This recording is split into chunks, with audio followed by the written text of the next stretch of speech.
Sejam bem-vindos a mais um podcast aqui na Isto é Bem-Estar.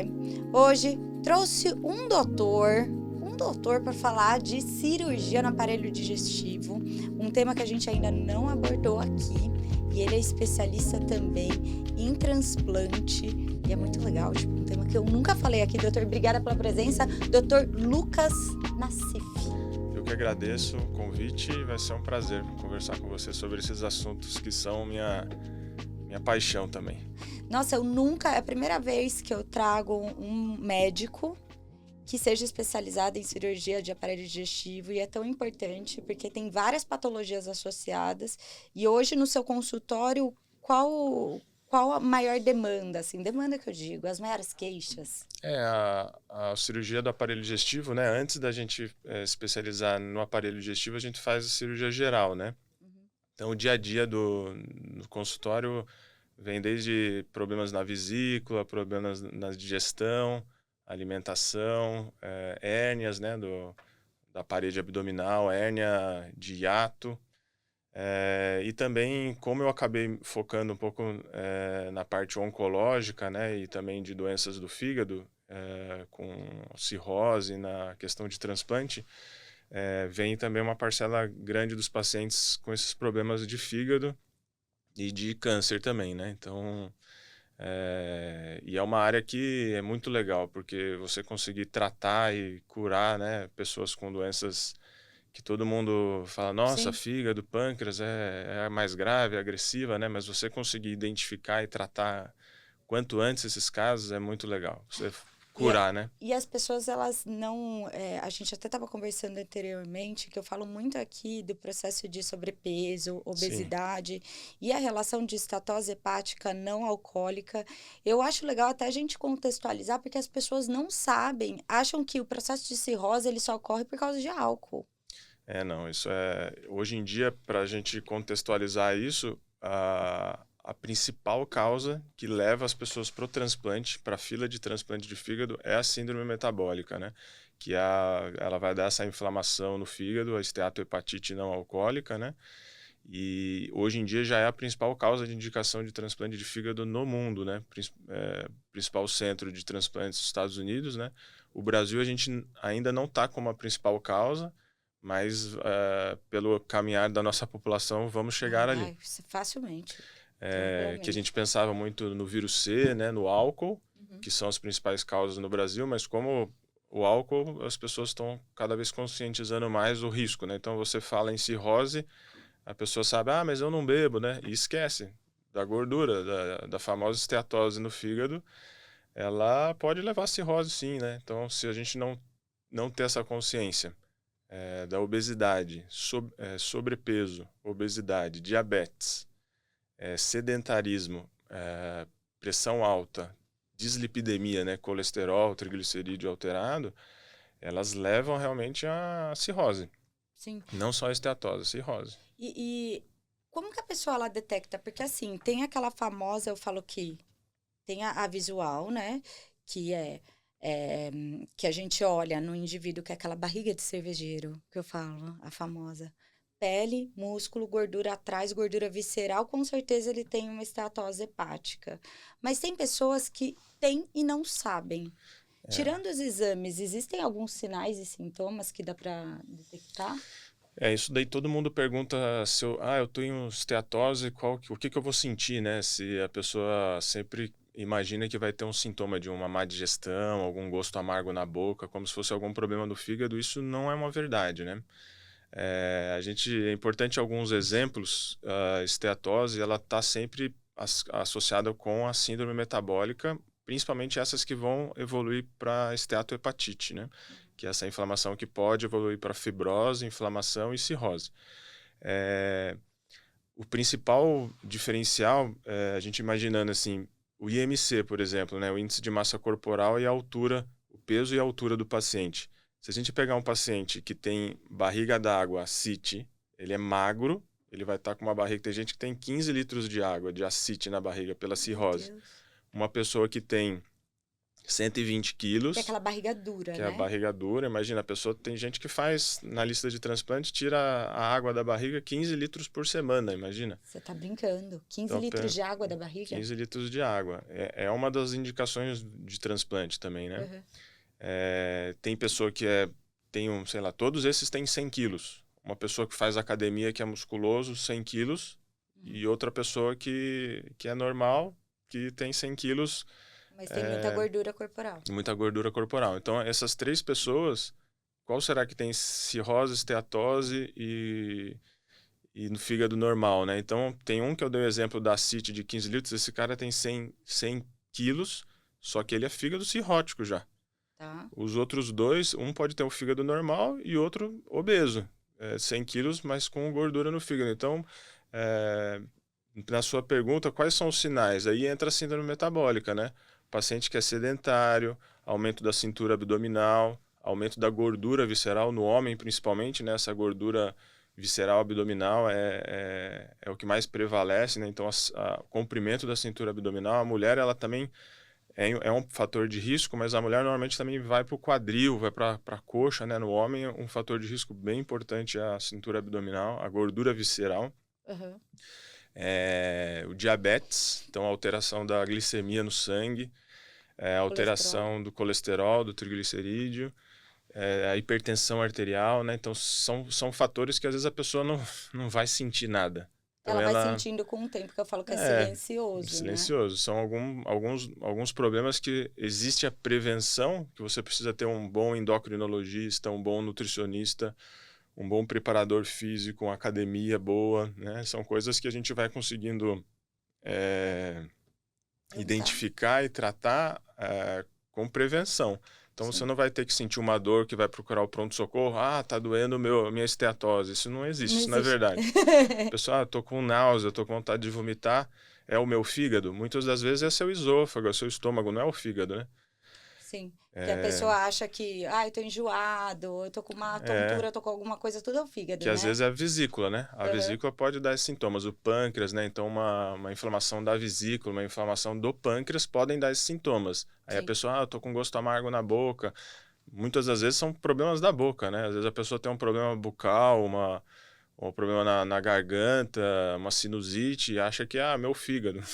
Não tem nada a ver. E se a gente pegar a esteatose hepática, que eu acho legal até falar dela, e depois a gente evolui para outros temas, a gente tem vários níveis, né? Vários graus de esteatose. Sim. Em qual grau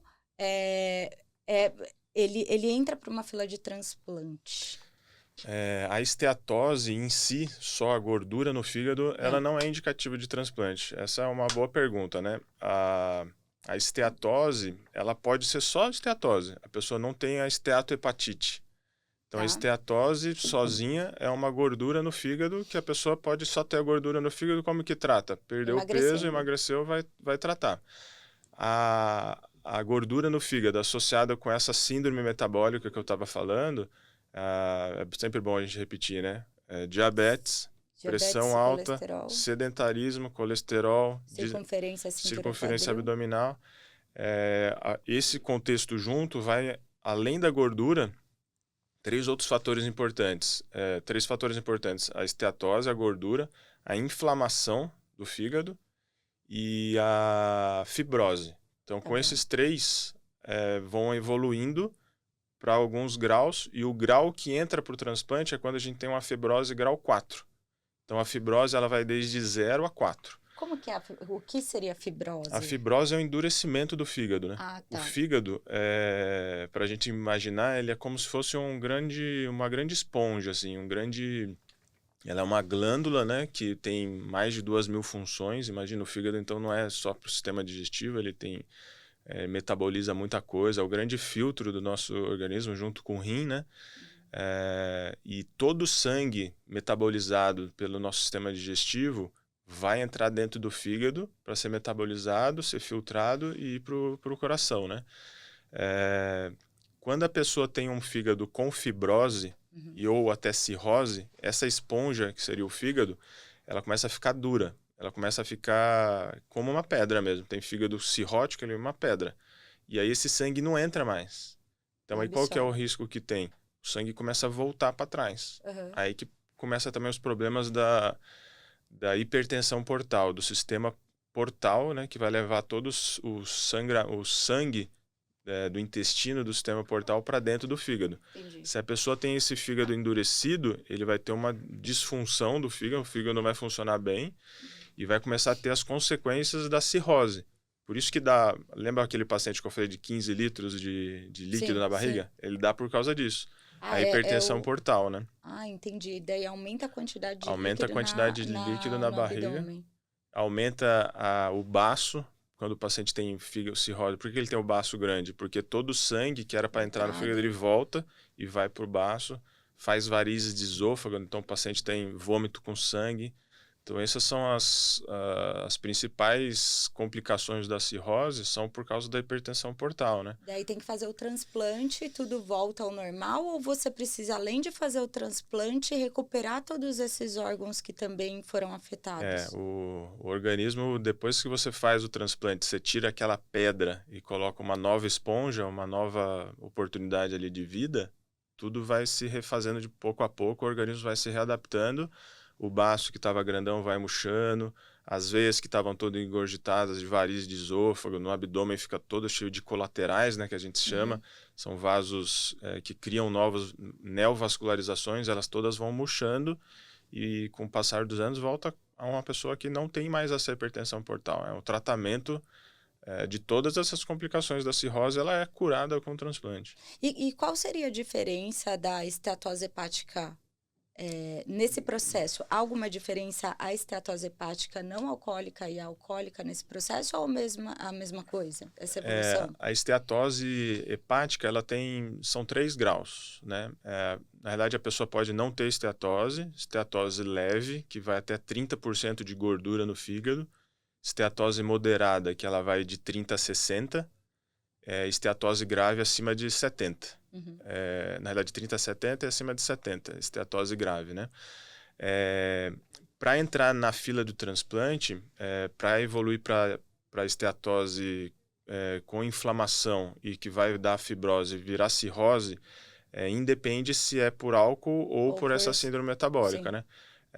Então, todos os caminhos que vão evoluindo para a inflamação do fígado, a fibrose e a cirrose, elas podem vir tanto do álcool quanto da síndrome metabólica, como os outros conhecidos também, vírus da hepatite B, vírus da hepatite C, doença autoimune, tem doenças metabólicas, né, que a criança às vezes recém-nascida já nasce com cirrose. Porque, nossa, é um grande exemplo que tem, né? O pessoal acha que cirrose é álcool. Mas como que o recém-nascido de 1, 2 anos... não tem nada a ver. Nasce com deficiências... Tem várias síndromes metabólicas que acontecem. Às vezes acontece atresia, né, de via biliar em recém-nascido. Então, tem crianças que nascem com problemas no fígado já com uma fibrose na infância. Tem que fazer um transplante na infância. Às vezes recém-nascido ou na infância mesmo. E tem que fazer já o transplante. Tem que fazer. Piquitico.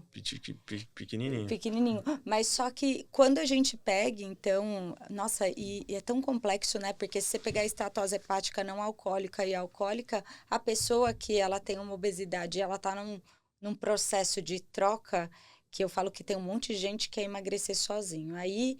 tira a compulsão alimentar e substitui pelo álcool. É um problemão, né? Uma coisa que isso aí que você está colocando, às vezes você viu que vários dos fatores da cirrose aí que eu falei, a gente consegue tratar. O paciente tem um vírus da hepatite, bebida alcoólica, você tira aquilo da frente, a doença autoimune, né? Você consegue medicar.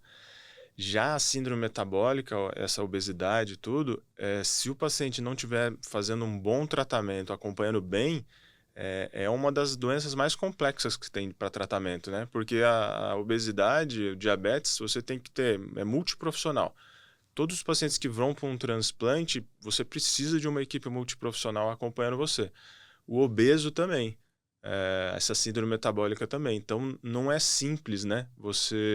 Por que isso é importante? Imagina, o paciente que transplantou por causa de NASH, né? Que é a esteatohepatite não alcoólica, ele precisa estar bem regrado nisso, acompanhando bem, porque senão o problema pode voltar. Se ele não estiver bem da cabeça com o psicólogo, o psiquiatra, fazendo atividade física, tratando bem da glicemia, da dislipidemia, né, o problema pode voltar.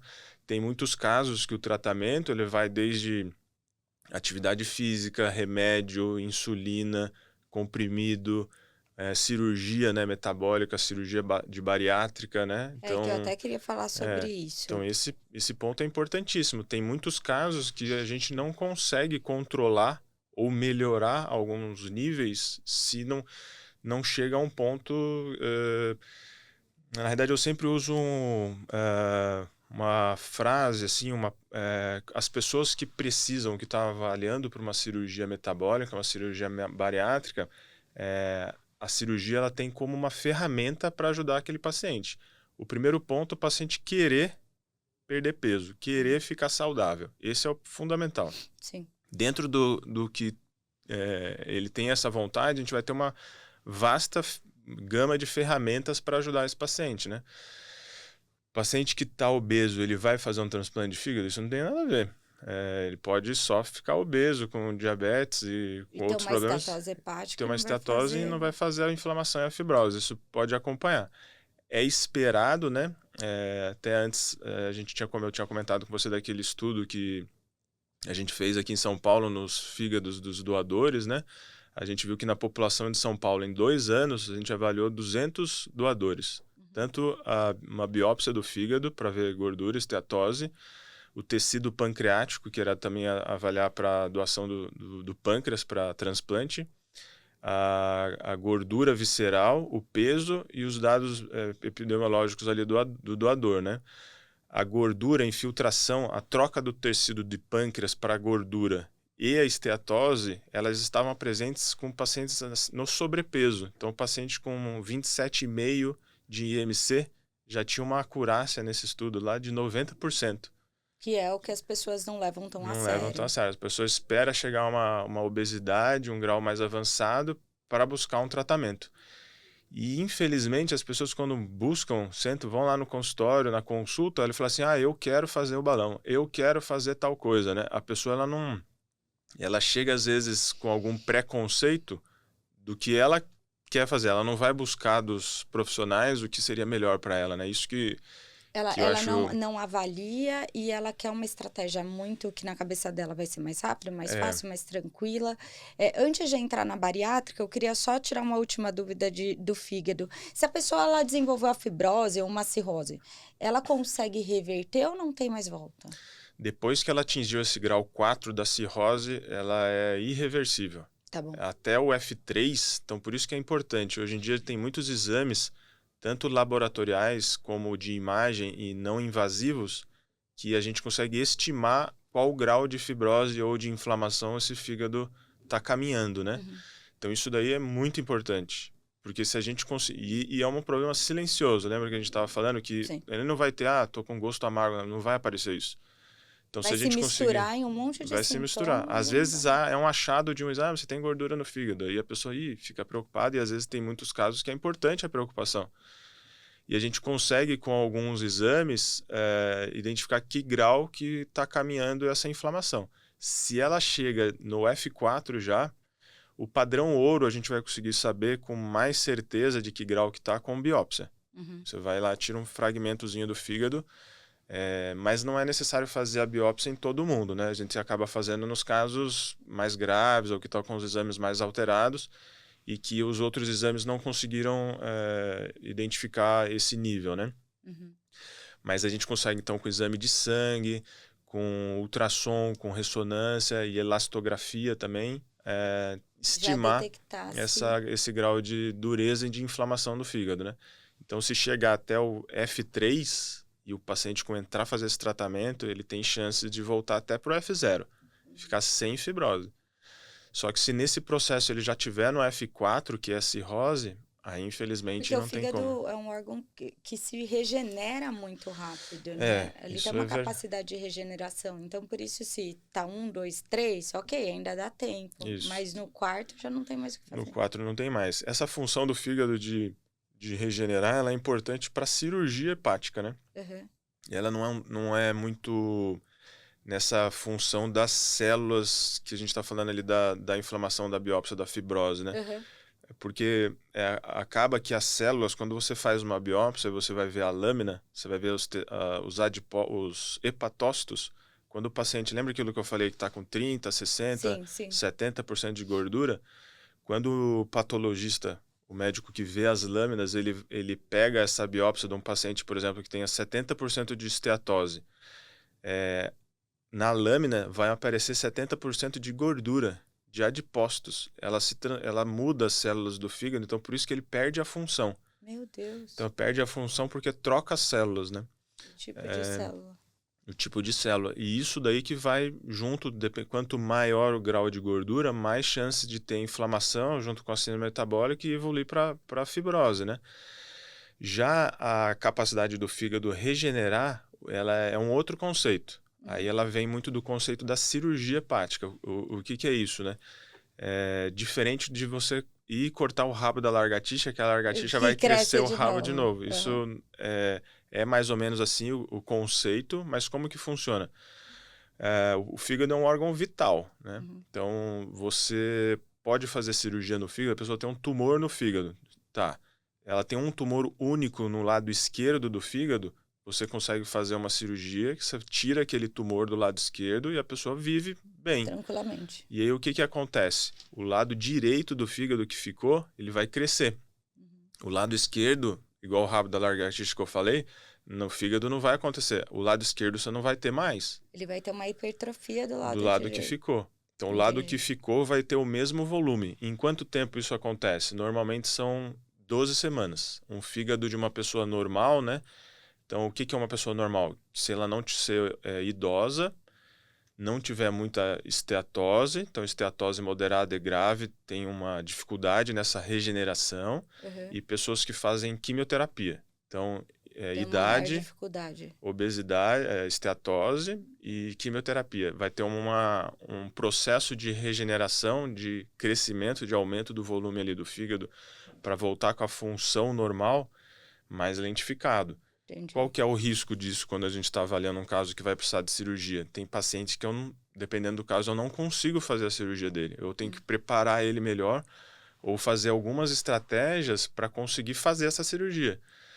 Então, isso daí é um assunto que é muito legal. Nossa, porque se você tira essa parte do fígado e ele aumenta o lado direito, a questão funcional continua a mesma, só anatômica que não. Então, para a gente tirar, por exemplo, aí entra qual é esse contexto? Nas cirurgias do fígado ou também no transplante intervivos, né? Para a gente fazer e a pessoa funcionar bem, se ela tem uma saúde boa, ele consegue viver ali com 30% do fígado. Por exemplo, um doador de fígado. Existe doador vivo de fígado? Existe. A pessoa ela pode doar, mas ela tem que ser sã, muito saudável, muito rígida, né? Ela tem que estar muito bem. Essa pessoa, ela não vai doar uma parte pequena, uma parte ruim, né? Um doador vivo, ele doa 70% mais ou menos do fígado dela.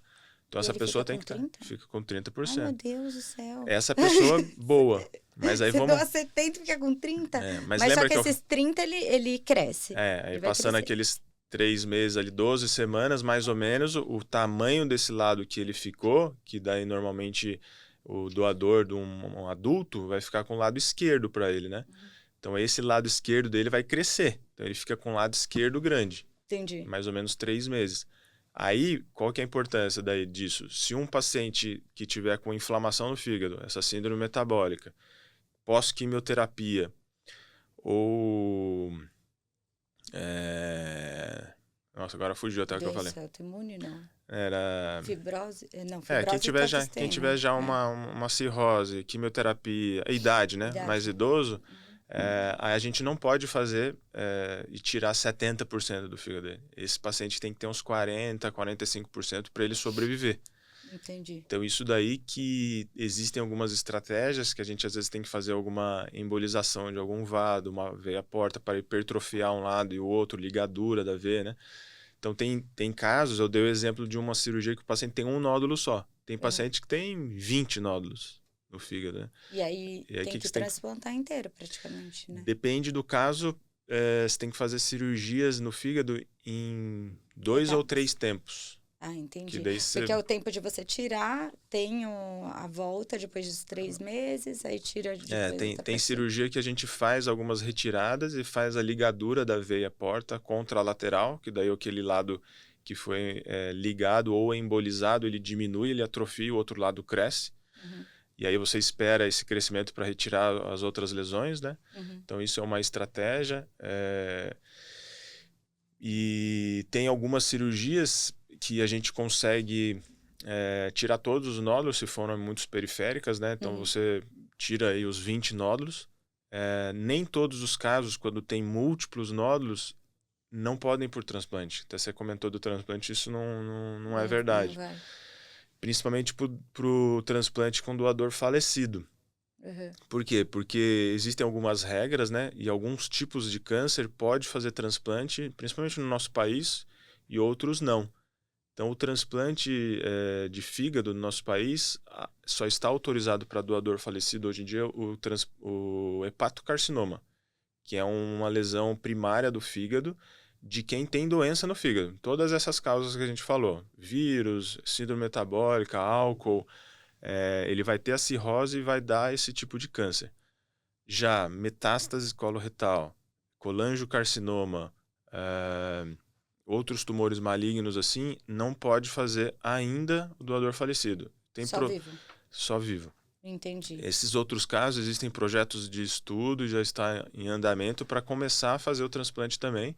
Já tem trabalhos grandes, saiu até agora esse ano uma publicação grande de um trabalho clínico randomizado controlado no maior congresso de oncologia esse ano, um trabalho grande europeu, onde eles mostraram a metástase coloretal sendo tratada com transplante com sucesso. Então, na realidade, isso é uma tendência a aumentar a indicação dos casos oncológicos, né, com o transplante. Mas qual o grande problema? Aí a gente entra no caso da doação, né? Tem países que eles sobram doador, né? Que tem número doador-receptor adequado, falecido. Já no Aqui nosso não. país, não.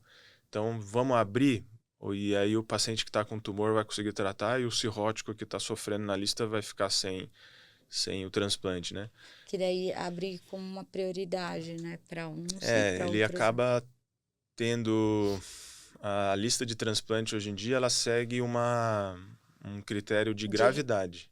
tem a gravidade, tem a regionalidade, né? Porque precisa estar próximo. É que eu não sei, que daí vivo é diferente. Eu só O tinha. vivo, o O vivo não. vivo não tem O vivo você tem regionalidade, que ter né? o doador, E né? ponto. E ponto. Aí é achar o doador compatível, né? Então a compatibilidade normalmente sanguínea, e também tamanho, tamanho dos vasos, né? Precisa ter uma Tem que ter uma similaridade. compatibilidade ali para dar certo. Não. O volume, né, do tamanho do enxerto com o Aham. tamanho do paciente, né? Isso são coisas importantes que dá para fazer ou Não, não. eu tava falando com você, eu achei que era um transplante super fácil de fazer. É, eu vi que no início você Eu falou. falei, nossa, deve ser tranquilo o transplante de fígado, porque eu já eu ouço falar muito de transplante de fígado, então para mim era super tranquilo, mas o tranquilo dele é a compatibilidade, né? É a compatibilidade. E é tranquilo realmente em relação à rejeição. Ele é um órgão que hoje em dia os protocolos, é muito seguro. É muito raro o paciente ter uma rejeição que ele vai perder o órgão. Já os outros órgãos, que a gente comentou antes, né, o pulmão, pâncreas, intestino, eles são muito rejeitadores. A pessoa é mais fácil no mundo, não no nosso país só, perder o órgão por rejeição, mesmo fazendo o tratamento. Não é que a pessoa deixou de tomar as medicações e vai perder. O fígado já não. O fígado a gente vê. Ele é adaptável. Não, ele tolera melhor o Sim. regime de imunossupressão. Hoje em dia os protocolos são tão bons que o fígado, a gente tem rejeição, mas você faz a medicação e consegue tratar bem. A gente vê o paciente perder o fígado por rejeição, rejeição crônica, e precisa de um novo transplante, sabe com quem? Os pacientes jovens que tiveram hepatite fulminante. Então, de um dia para o outro, o paciente precisa fazer um transplante de urgência, porque teve uma hepatite fulminante por alguma medicação, algum vírus, alguma coisa. Um dia ele é um jovem que está indo para a escola, está indo fazer as coisas de um adolescente, no outro dia ele está transplantado na UTI. Então, esse paciente é o que a gente vê comumente, que ele fica bem ali, vai recuperando do transplante, passa 1, 2 anos, ele abandona o tratamento, ele não toma a imunossupressão. Porque ele Aí ele não leva a perde, sério. ele não acredita que precisa. Sim, é porque você pega adolescente, É, é até complexo. é, Você tratar, tratei adolescente, você pega adolescentes com obesidade, é muito é, difícil. Nós adultos, a gente não consegue manter um tratamento de antibiótico, doutor. sim. Tem que tomar 12 dias de antibiótico, você para no quinto dia. É. A galera não termina o tratamento Que de eles antibiótico. perguntam, posso usar bebida alcoólica junto? Essa que é a pergunta. Tem que Tudo tomar? bem. E sobre a cirurgia? Você também faz cirurgia bariátrica, né? Sim.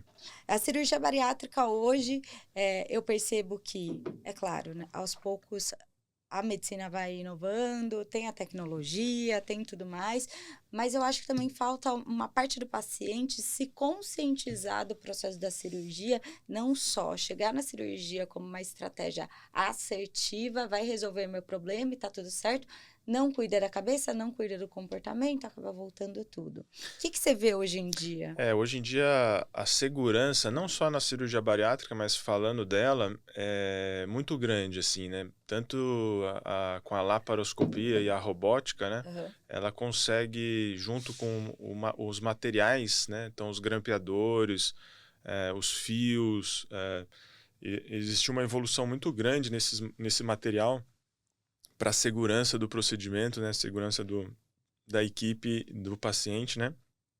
E essa evolução foi muito grande. Antigamente, a cirurgia bariátrica ela é feita com um corte grandão. O Sim. paciente ficava com dreno, ficava vários dias no hospital, né? Era uma recuperação difícil, um A obeso. primeira foi o balão, não foi? Acho que foi o Não, balão, foi teve balão, na realidade, tem vários tipos de cirurgia cirurgias. bariátrica que foram feitas antes, né? Metabólica, tem várias descrições diferentes, né? O balão, ele iniciou também como uma tentativa antes da bariátrica, né, para a pessoa que era super obesa conseguir perder um peso e depois fazer a bariátrica. Mas o balão, nesse aspecto, assim, ele é até mais tranquilo. É um procedimento normalmente endoscópico, né? Ele existe riscos também, não é um procedimento isento de risco. Só que como a indicação, lembra daquelas ferramentas, né? O que a gente vai ter em mãos para fazer? O paciente tem que estar bem consciente com uma equipe boa, né? Multidisciplinar, multiprofissional, para conseguir saber qual procedimento vai fazer associado a alguma outra coisa ou não.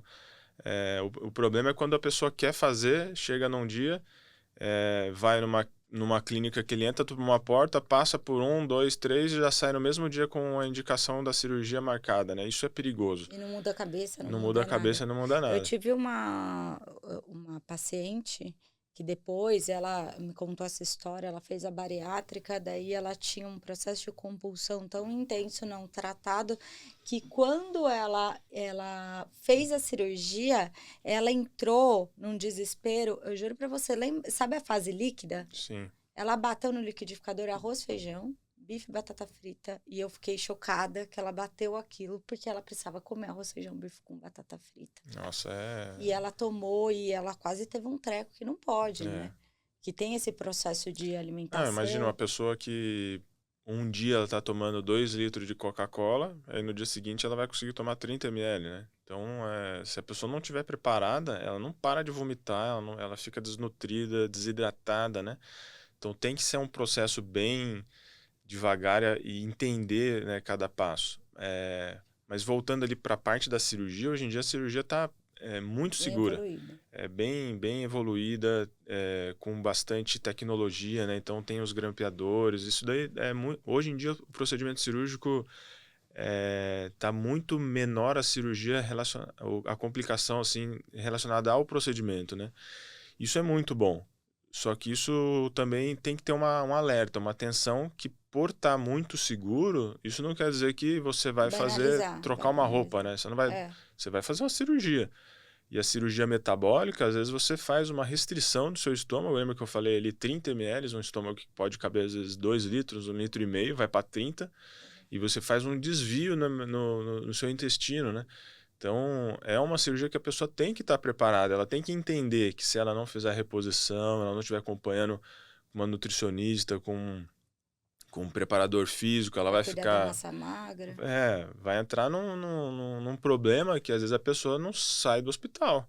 Sim. Então, a gente vê muita diferença realmente, principalmente pela cabeça, e quanto mais alinhada com esse processo todo a pessoa tá, ela passa melhor por isso. E é uma mudança assim de vida Absurdo. É que eu vejo que a maioria das pessoas que eu vejo que fizeram bariátrica e mudaram a cabeça e tudo mais, é um processo mais de não se enxergar. Porque é rápido, né? Não é uma coisa demorada. Então, você vai emagrecendo, mas você emagrece rápido. Teoricamente, você emagrece rápido. A recompensa vem muito rápido, né? Sim. E a pessoa, ela se olha no espelho e às vezes não se reconhece. E eu acho que esse é o quê do processo mental, né? Da pessoa não se reconhecer, da pessoa não entender o processo e acabar caindo num limbo e voltando para estaca zero. E aí tem o problema do reganho de peso, né? Que ele é bem real, né? A pessoa também, se ela não tiver ali fazendo já uma academia, mesmo obesa, né? Antes da cirurgia, ela tem que estar fazendo, ela tem que estar perdendo peso, ela tem que estar se controlando, né? Porque quando você faz a cirurgia, que nem você falou, ela vai perder peso. Vai perder, porque é uma coisa mecânica. Foi feita uma mudança no organismo da pessoa, ela vai perder peso. Só que vai ter um momento que essa perda de peso vai parar. Uhum. E quando parar, se a pessoa não mudou o estilo de vida dela, vai continuar batendo no liquidificador, vai ficar sedentária, ela vai consumir mais caloria do que ela gasta, ela vai arrumar uma maneira de armazenar caloria e vai ter o reganho de peso, né? Então chega assim, séries aí 30% a 40% de reganho. É muita gente, que é muito... É isso que eu ia te perguntar. Existe um percentual de pessoas que reganham pós-cirurgia? É muito grande. Principalmente nesses casos que tem uma... Pula o processo, pula etapa. Não faz questão de uma equipe multidisciplinar, não faz o cuidado devido. Tem muitos pacientes que fazem a cirurgia e às vezes até passa assim no consultório, né? Tem problema de hérnia interna, problema de reavaliação pós-bariátrica, né? Às vezes a pessoa tem uma torção no intestino, tem alguma alteração que ela fica com má digestão, não consegue se alimentar. Por conta da cirurgia. Por conta da cirurgia. E aí a pessoa precisa de uma reavaliação e de uma nova revisão da bariátrica, né? Então precisa ter esse acompanhamento, porque a pessoa... Tem muito paciente que passa, assim, que você vai ver, qual que é o nome do seu médico? Quem que é a equipe que você está acompanhando? A pessoa não lembra nem nome, nem às vezes nem onde fez. Fala, mas como? É uma coisa tão importante que você passou e mudou. Você tem que saber. É um cara que tem que dar do seu lado. Aí você começa, às vezes, a acompanhar e a pessoa, às vezes, não sabe nem que tipo de cirurgia fez, imagina. Tem paciente que precisa... Não sabe se foi um bypass ou uma gastrectomia vertical, um sleeve, né? São as mais comuns. E são muito diferentes o pós-cirurgia. O que ela vai ter que fazer durante a vida dela. E a pessoa não sabe o que fez. Então isso é terrível, né? O reganho costuma ser quanto? Chega uns 30% de reganho de peso. De reganho a estaca zero? Voltar mesmo. Voltar. Porque há o processo de emagrecimento consistente até não sei quanto tempo, daí você para. Até uns 2 anos da cirurgia, a pessoa perde muito rápido no início da cirurgia, né? Os primeiros meses até o primeiro ano. Continua, se tiver com esse acompanhamento bem firme, primeiros 2 anos mantém bem. Depois desse período, que se não tiver, é onde vem o reganho. E tem paciente que volta ao peso e os riscos todos, não só do peso, né, da síndrome metabólica. O paciente, às vezes, ele abandona remédio para o colesterol, remédio de diabetes, abandona tudo, porque ficou curado. E aí no reganho, vem todos os problemas juntos, né? E o controle também tem que vir tudo junto. Porque as pessoas, elas têm que entender, eu sempre bato o martelo aqui, que a obesidade é uma doença crônica que não tem cura, porém tem controle. Vai estar tudo ali, você precisa controlar o tempo inteiro a obesidade. Isso é fundamental. Lembra das ferramentas que eu falei? Você vai ter em mãos ali a ferramenta. Tem gente que vai tomar só o remédio para o diabetes, para o colesterol, outro vai fazer só atividade física, outro vai conseguir controlar com balão, outro vai conseguir com a bariátrica, outro com Ozempic. Então, são várias ferramentas. Só que é isso, é um problema, uma doença crônica que uma pessoa que fez qualquer um desses tipos de tratamento vai ter que acompanhar para Pra sempre. vida inteira. Se ela abandonar, volta os problemas. Sim, Se abandonar, volta tudo e tem que começar do zero, às vezes. sim. É, Pegando até esses casos de pessoas com obesidade, o refluxo gastroesofágico é um dos sinais e sintomas de pessoas que têm obesidade naturalmente.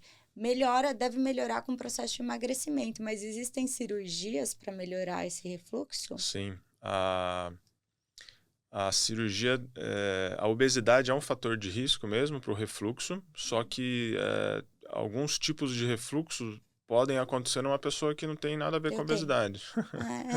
Você sabe que eu tenho refluxo desde os 3 anos de idade, doutor? Eu dormia sentadinha na cadeira, assim, no carrinho, Isso, porque isso eu é, engasgava. isso é curioso que as pessoas fazem essa associação, mas isso não é tão verdade. De sentada? Não, do refluxo da criança com o refluxo Do adulto. do adulto. Mas o meu São, nunca passou. mas são refluxos diferentes, né? Da criança, a gente está na formação ali do sistema digestório, da formação dos mecanismos dos esfíncteres, do relaxamento, contração do esôfago, estômago, né? Naquele início lá é um tipo de refluxo e De normalmente adaptação. de adaptação, tem às vezes muito relacionado com intolerância, com o tipo do alimento, com o hábito, né? E aí já no adulto, a gente começa a ter alguns outros problemas que muitas das vezes, por exemplo, no adolescente é muito comum ter, tenho refluxo, estou mal, tenho gastrite, e às vezes é o hábito, a alimentação, que não tinha Nervoso também, nervoso, estresse, de estresse. prova, de não sei o que lá. E aí na vida adulta, a pessoa começa a ter já, às vezes ele tem problema de contração mesmo já do esôfago, tem uma hérnia de hiato, então começam a ter outros problemas que alguns deles você precisa fazer um tratamento também multidisciplinar, ajustar a alimentação, os hábitos do dia a dia, o tipo de alimento que come, que deve comer, deve evitar de comer, né? Tem muitas pessoas que falam assim, não, minha alimentação é saudável, é a melhor que tem. Aí você vai ver tudo coisas que não devem para o refluxo, né? A Que vai piorando Vai tudo. piorar. Então, tem muitos alimentos ácidos, tem muitos alimentos que dificultam o esvaziamento do estômago, são coisas saudáveis. Isso não quer dizer que é bom ou ruim. Tem alimento que vai prejudicar ou ajudar a sua digestão, né? O seu refluxo, sua gastrite. E uma das estratégias cirúrgicas para melhorar seria o controle, por exemplo, hérnia de hiato. É, Mas existe alguma estratégia para o refluxo? sim, a hérnia de hiato, dependendo do tamanho e dependendo de alguma alteração já relacionada ao refluxo, tem indicação de remédio, né? Tanto para você controlar a acidez e melhorar o esvaziamento do seu estômago, ou alguns casos com indicação de cirurgia, né? Então, cirurgia do refluxo, cirurgia da hérnia de hiato. A hérnia de hiato, você sabe o que que é? Explica para o pessoal aí. A hérnia de hiato, normalmente, a gente tem um músculo, né, o diafragma, Sim. então tem a passagem dos órgãos abdominais e torácicos, o esôfago, por exemplo, ele está no tórax e está no abdômen. Uhum. E existe a transição entre o esôfago e o estômago, ela está no abdômen. Quando essa transição ela sobe em direção ao hiato, a esse músculo, essa passagem do abdômen para o tórax, é uma hérnia de hiato. Então, uma passagem dessa transição, por exemplo, do estômago para o tórax, e ela pode ser só mediana, né, que a gente fala da transição, ou também até o fundo do estômago pode passar pelo lado, né? Então, a passagem do estômago para o tórax. Isso daí, independente do que a pessoa comer ou não comer, ela vai ter refluxo, vai ter sempre vai ter. mal-estar, porque o conteúdo do estômago está indo direto para o tórax, para o esôfago dela, né? Então ela perde esses mecanismos, né? Tem pessoas também que o esôfago ele tem vários esfíncteres, vários músculos que ajudam a segurar o refluxo. Se a pessoa não tiver esses músculos funcionando, e às vezes não funciona por causa de remédio para dormir, não funciona por causa de bebida alcoólica, não funciona por causa do café, de chocolate. Então, tem alguns alimentos, alguns hábitos que interferem nessa contração. A pessoa tem refluxo e precisa de um remédio para tratar, ou a cirurgia do refluxo. Se a pessoa tem a hérnia de hiato, a gente tem que reduzir a hérnia, colocar o estômago no local onde ele deve estar. O hiato, normalmente, quando tem a hérnia, ele está alargado, então grosseiramente, como se fosse um buraco grande. Você tem que aproximar, a gente chama isso de hiatoplastia. Você faz uma plastia, uma plástica, um fechamento desse hiato, dessa passagem, então ele fica justo. E aí a gente faz uma válvula, um mecanismo para evitar que tenha o refluxo. Como que é essa válvula? Como que é esse mecanismo? O próprio fundo do estômago, ele abraça o esôfago como se fosse uma gravata mesmo. E aí a gente faz, então, essa cirurgia, como que ela chama? Hiatoplastia e funduplicatura. Pra, tipo, ficar mais juntinho. Ele fica juntinho e o próprio ar que está dentro do estômago, ele faz como se fosse uma válvula mesmo. Ele segura que o conteúdo do esôfago volte para cima, né? Sim. Que o do estômago, na realidade, não vá para cima. Não volte para cima. E não tem o refluxo mesmo. Essa queimação essa horrorosa. Queimação. E o problema da queimação às vezes a pessoa tá tendo o refluxo, tá tendo desconforto, e uma hora ela fala, nossa, agora eu não tô sentindo nada. E acha, putz, agora eu tô bem. Melhorei, não preciso de passar em médico nada. Aí é um perigo, né? As células do esôfago, quando ela tá tendo muito refluxo, ela vai mudando a célula, né? Ela vai fazendo uma displasia e uma metaplasia. O que é isso? Uma mudança mesmo do tipo de célula. A célula do esôfago ela pode mudar para a célula do estômago ou célula do intestino, que são células mais resistentes.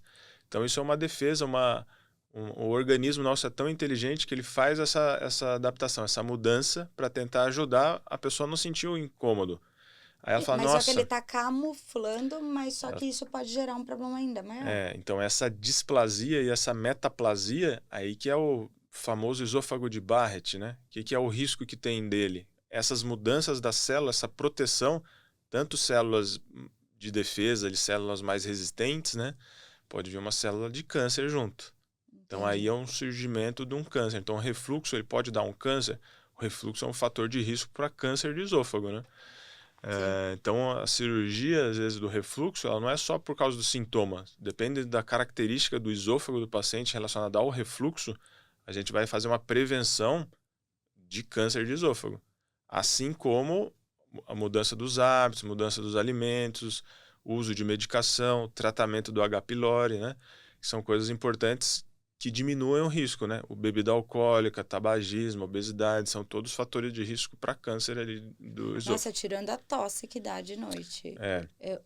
De engasgar mesmo. Tosse é um fator... E vira um ciclo, né? Porque você tem um refluxo, daí você deixa todo o trato irritado, provavelmente. Sim. Eu não sei se eu tô falando muito chucramente. Aí você tosse...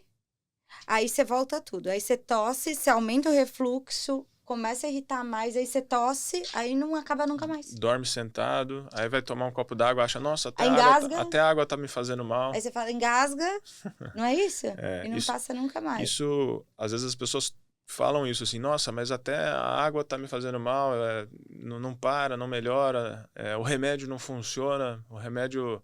que eu tomo aqui, que eu pego na farmácia não funciona, tem que vir remédio de fora. Isso não é verdade, né? Vai melhorar se a pessoa primeiro entender o que está acontecendo. E igual os cuidados ali do refluxo, eu falo muito, lembro muito da obesidade. São os mesmos. Ele tem que ter cuidado, entender o que pode comer, o que não pode comer, os alimentos ácidos que tem que evitar e os alimentos que dificultam o esvaziamento do estômago, né? Sim. Então a pessoa tem que ter cuidado com a alimentação, não ficar muito tempo em jejum, né? A própria acidez do estômago, ficando muito tempo com suco gástrico ácido, vai dar o desconforto, né? A acidez do estômago.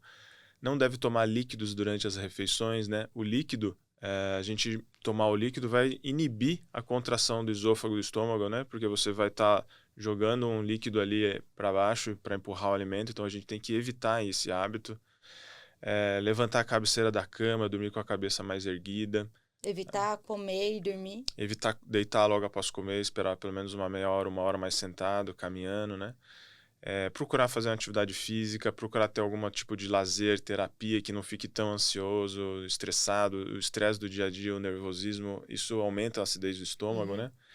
Alimentos ácidos que no dia a dia a gente tem que evitar, né? Café, chá preto, refrigerante, bebida alcoólica, sucos e frutas ácidas, laranja, maracujá, abacaxi, limão, né? São importantes para a gente evitar a acidez do estômago, né?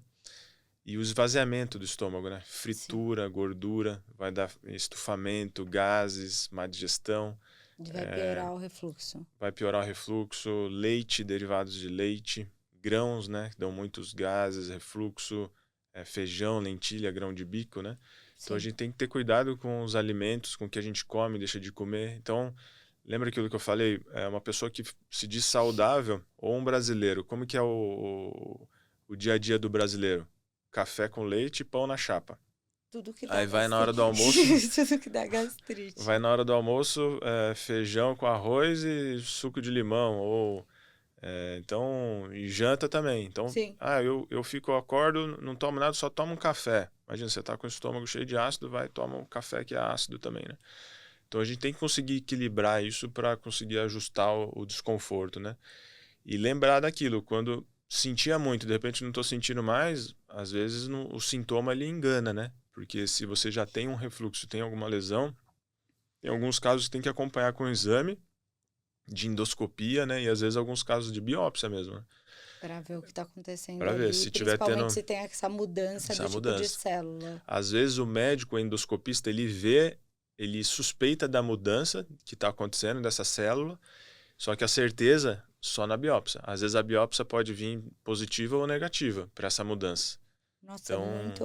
Eu não sabia dessa mudança da célula e eu fiquei surpresa. E às vezes, por exemplo, qual que é a importância disso? Dependendo do tamanho dessa mudança da célula, desse esôfago de Barrett, se ele é longo, curto, se ele está já envolvendo todo o seu esôfago ou não, às vezes toda essa parte de alimentação, nutricionista, a medicação, ela é fundamental, mas tem alguns casos que a gente vai ter uma indicação mais rápida da cirurgia do refluxo, para tentar frear essa evolução. Então vamos fazer cirurgia em todo mundo? Não. Se a pessoa não muda os hábitos, o problema volta também. Não adianta nada. Você tem que fazer a cirurgia em quem tem esses hábitos. Tem alguns exames que a gente tem que fazer também.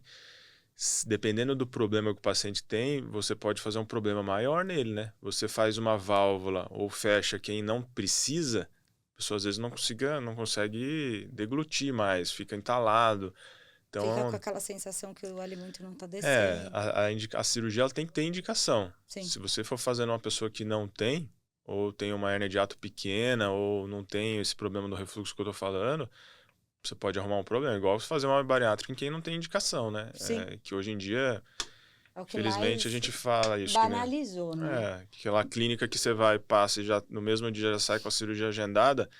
2 tipos de cirurgias que eu acho perigosas saírem são cirurgias benignas, que você não precisa fazer na urgência. A bariátrica é a cirurgia do refluxo. Você não deve fazer numa primeira consulta, já sai com tudo agendado. Eu já acompanho há 20 anos, já acompanho há 10 anos, já fez todos os exames, está com tudo. Às vezes acontece, né? O paciente já vem com tudo, já passou com um monte de médico, tem todo o acompanhamento, aí é diferente, né? Agora, tipo, do nada, chegar, eu quero fazer e já sai... tem uma hernia de hiato, tem que operar. Isso não é verdade. Tá. Tem que fazer toda essa triagem, porque senão você pode estar... essa triagem e esse tratamento, né? Você pode estar gerando outro problema. Você pode estar gerando um problema. Doutor, muito legal. Passou super rápido. Já deu.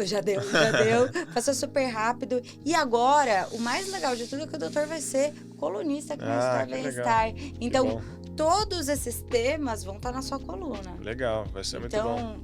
A gente tem que falar de vesícula, que é legal falar de vesícula. Tem muita, já estava pensando de tema aqui, doutor. Que bom. Super obrigada pela sua presença. Eu que agradeço, vai ser um prazer. Passe suas mídias sociais pra galera. O meu site é lucasnassif.com e o Instagram é @dr.lucasnassif_gastrocirurgia. Podem acessar lá que eu vou estar à disposição também para qualquer dúvida e consultas também. Beleza, muito obrigada, doutor. E seja bem-vindo à equipe da Estar Bem-Estar. Estou muito feliz que você vai estar aqui. Também estou muito feliz. Poder falar do que eu gosto assim é um prazer. Demais, obrigada. E você, espero que tenha gostado. A gente tá também no Spotify, é só você entrar lá. Tá muito legal a playlist, super organizadinha, tudo muito bonitinho. Espero que vocês tenham gostado. Tchau, até a próxima.